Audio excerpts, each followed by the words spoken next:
Bom, continuando as nossas análises do EP We Are The Ones, da banda Wolves at the Gate, que está dentro de um projeto maior de analisar toda a discografia da banda, nós chegamos na nossa segunda faixa, Vapors. Para quem nunca ouviu, eu vou colocar o link aí na descrição.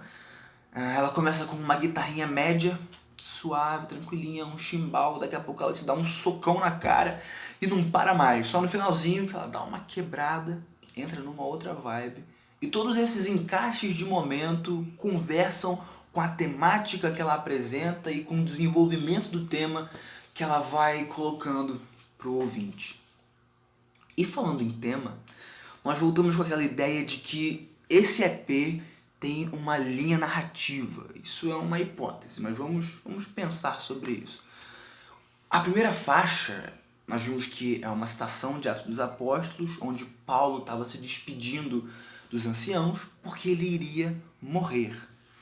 E o tema dessa faixa, a segunda, não é exatamente morte, mas a morte está no centro da mensagem e da temática que essa música apresenta. Já começa com um cara gritando na sua orelha falando: a morte espera a todos nós, no amor ou na ira.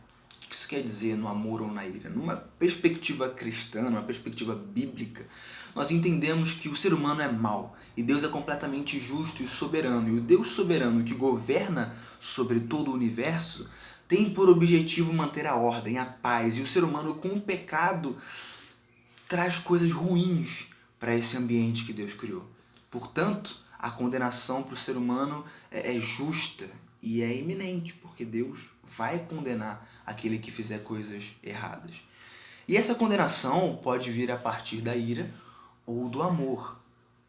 A partir da ira significa o ser humano ir perante Deus e tomar a culpa por tudo que fez de mal a sua vida inteira, que é ofender a um Deus eternamente soberano e santo, ou seja, receber toda a ira de Deus e sofrer eternamente.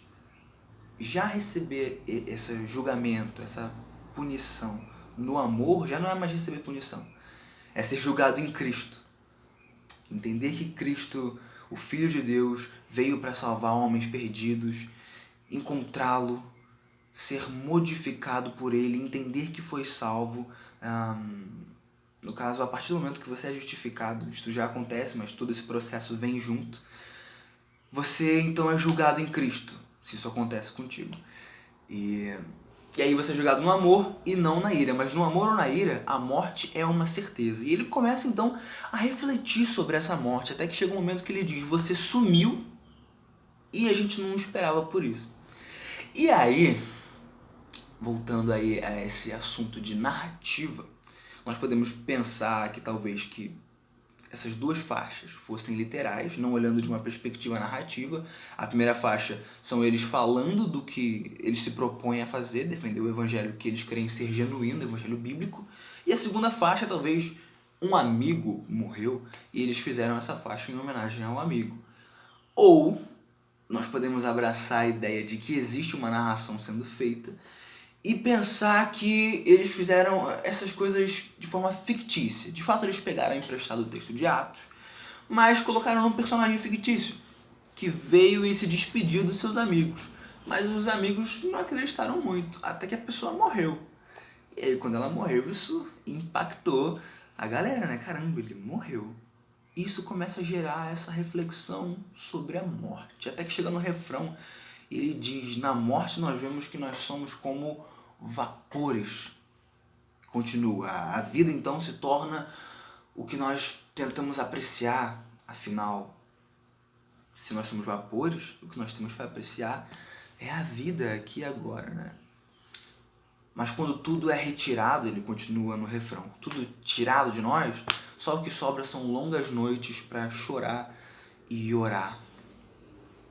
E aí, quando eu ouvi isso, não pela primeira vez, mas quando eu fui entendendo o que essa música estava falando, um texto de Eclesiastes me veio à mente, onde fala que é melhor ir na casa que há luto do que na casa que há banquete. Porque naquela, apontando para o início da frase, ou seja, a casa que tem luto, está o fim de todos os homens.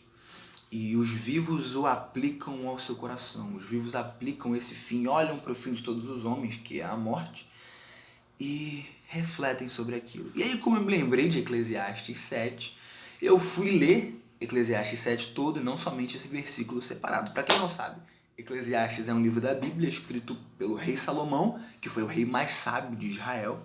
E mesmo sendo muito sábio, ele não resistiu a certas tentações, foi se levando por caminhos que não eram agradáveis a Deus, e ele acaba a vida amargo, refletindo sobre a vida e fazendo várias reflexões pesadas, especialmente como nós estamos vendo sobre morte e outros temas. Em Eclesiastes 7, o que ele vai fazer são vários paradoxos, vários paralelos, melhor dizendo, que nós vamos entender mais pra frente, que é a diferença entre o sábio e o tolo. Ele vai falar que nós precisamos ser sábios e não tolos. Portanto, estar na casa que tem luto é uma ação sábia. Estar na casa que tem banquete, festa, é uma ação do tolo, porque a alegria muitas vezes mascara algo que precisava ser refletido, enquanto a tristeza, as coisas ruins da vida nos forçam a refletir sobre aquilo. E aí, Jó, lá em Jó 28, vai falar sobre onde nós encontraríamos a sabedoria. E ele começa a refletir sobre a criação. Ele olha para os animais, ele olha para o mar, para o abismo, ele olha para a morte. Ele olha para o homem que escava na terra, que perfura a montanha, acha ouro, mas não acha sabedoria. A sabedoria não está em nenhum desses lugares que ele olha. E aí ele afirma, a sabedoria, Deus sabe onde está. E temer a Deus é encontrar sabedoria. Se apartar do mal é encontrar inteligência. É onde está a inteligência. E aí nós podemos juntar os dois textos. Um fala sobre morte e sabedoria, o outro fala sobre Deus e sabedoria. Na realidade, para o cristão, olhar para a morte é olhar para Deus, em certa instância, para o encontro que nós teremos com Deus. Afinal, olhar para a morte é você pensar naquilo que vai além de você. E você pode chegar e falar, eu acho que além de mim não tem nada. É o vácuo, o vazio. Ok, não vou ser eu que vou mudar essa opinião. Talvez o Espírito Santo mude. Eu não vou mudar essa sua opinião.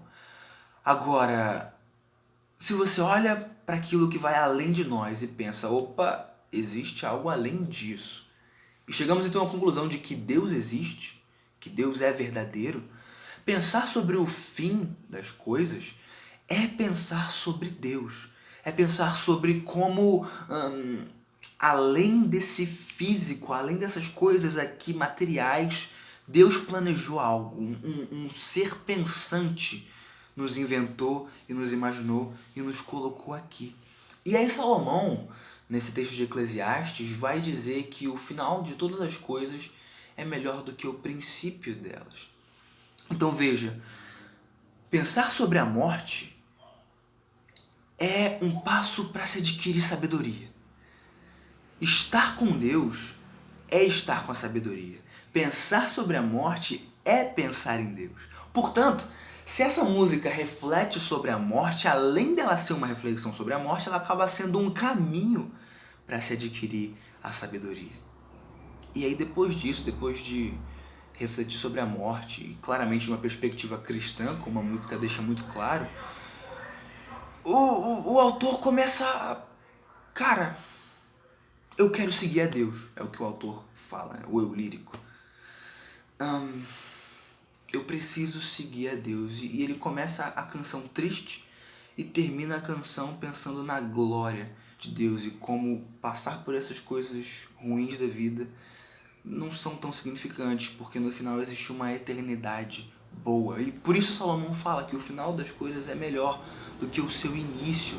E pensar na morte, pensar em Deus, é estar a um passo de adquirir a sabedoria, que acaba sendo meio que o tema dessa canção.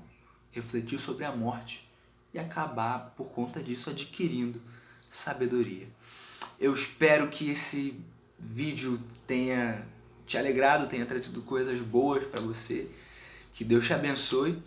E estamos aí, vamos continuar nessa linha de pensamento de que existe uma história sendo feita. Primeiro, uma pessoa morreu, se despediu dos amigos e morreu, e aí essa morte gerou uma reflexão, gerou uma introspecção dessas pessoas e a partir disso uma certeza de querer servir a Deus. O que será que vem depois? Será que essa ideia de que existe uma narração nesse EP vai permanecer? Vamos ver. Até a próxima!